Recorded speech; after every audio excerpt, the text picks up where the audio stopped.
Shalom saudara sekalian, selamat pagi. Hari ini kita akan kembali merenungkan firman Tuhan sebelum kita melakukan kegiatan-kegiatan kita.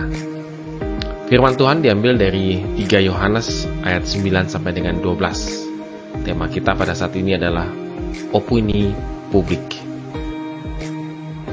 Aku telah menulis sedikit kepada jemaat, tetapi Diotrefes yang ingin menjadi orang terkemuka di antara mereka tidak mau mengakui kami. Karena itu, apabila aku datang, aku akan meminta perhatian atas segala perbuatan yang telah dilakukannya, sebab ia meleter, melontarkan kata-kata yang kasar terhadap kami.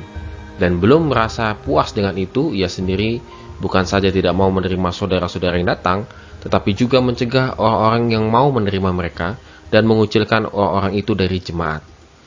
Saudaraku yang kekasih, janganlah meniru yang jahat, melainkan yang baik. Barang siapa berbuat baik, ia berasal dari Allah, tetapi barang siapa berbuat jahat, ia tidak pernah melihat Allah.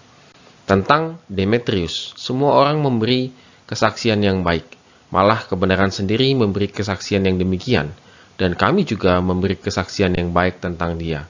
Dan engkau tahu bahwa kesaksian kami adalah benar.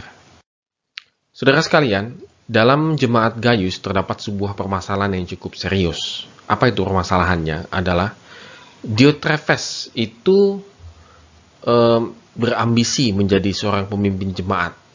Di ayat yang ke-9 kita bisa melihat bagaimana Yohanes melihat Diotrefes sangat berambisi untuk menjadi pemimpin jemaat. Dan apa yang dilakukan oleh Diotrefes adalah menolak utusan penginjil, yaitu salah satunya adalah Demetrius yang dikirim oleh Yohanes. Jadi saudara sekalian, era pertama itu adalah rasul-rasul yang memimpin jemaat, lalu kemudian penatua.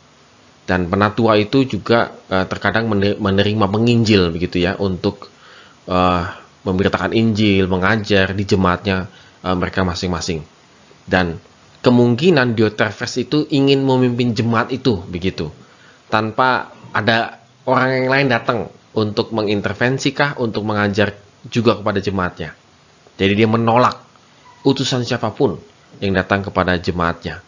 Mungkin di satu sisi dia ingin bersikapnya hati-hati begitu ya, bahwa ini jangan-jangan nih penginjilnya ini palsu nih ajarannya gitu ya. Mungkin baik juga, tetapi kali ini sepertinya sangat kelewatan begitu.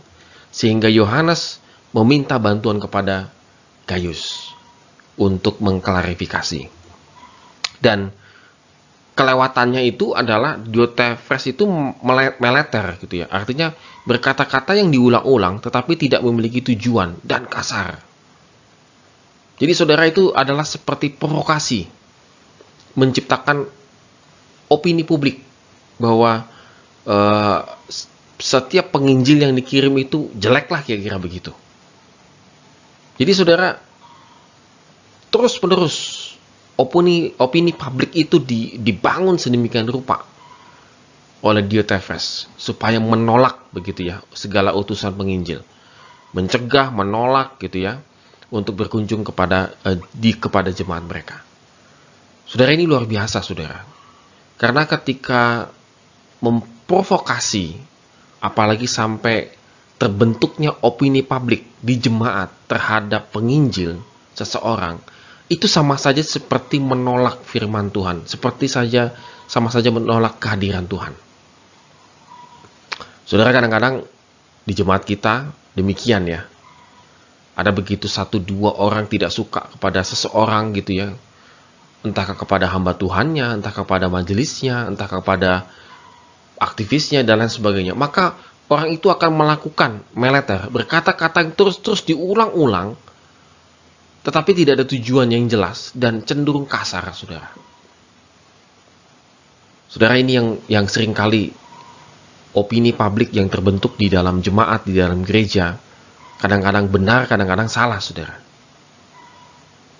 Nah, ini yang menjadi concern, perhatian daripada Yohanes, sehingga dia menuliskan hal ini, dan dia meminta bantuan daripada Gaius. Saudara, apa yang kita lakukan kalau kita menerima hal ini? Gitu ya, kita yang tanda petik digosipkan, dikata-kata itu terusan begitu ya, bahkan sampai ada opini publik bahkan mencap orang ini itu demikian. Saudara, ini juga yang dialami oleh Demetrius. Apa yang dilakukan oleh Demetrius dalam menghadapi orang seperti Diotrephes? Dia tetap memberikan kesaksian yang baik.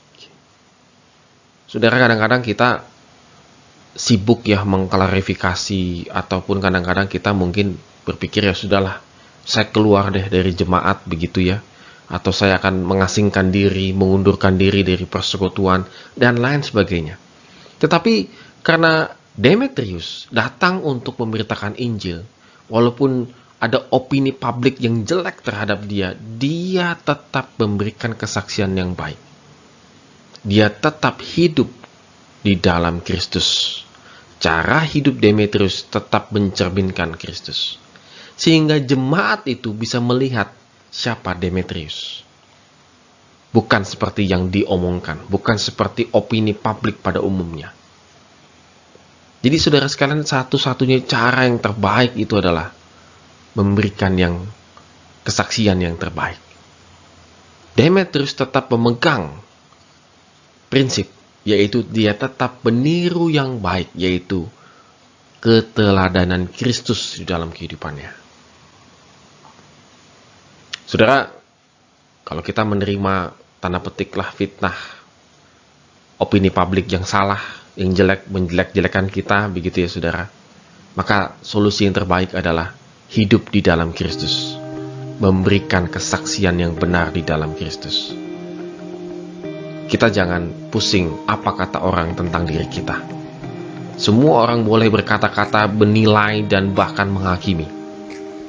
Tetapi yang harus kita takutkan, yang harus kita peduli, concern adalah apa kata Tuhan tentang hidup kita. Karena di hadapan Tuhan, kita terbuka. Tidak ada yang bisa disembunyikan. Di hadapan manusia, kita bisa menyembunyikan segala sesuatunya. Tetapi di hadapan Tuhan tidak demikian. Oleh karena itu, saudara sekalian, mari kita meniru yang baik, yaitu meniru keteladanan Kristus. Sehingga hidup kita benar di mata Tuhan. Amin. Tuhan Yesus memberkati kita semua.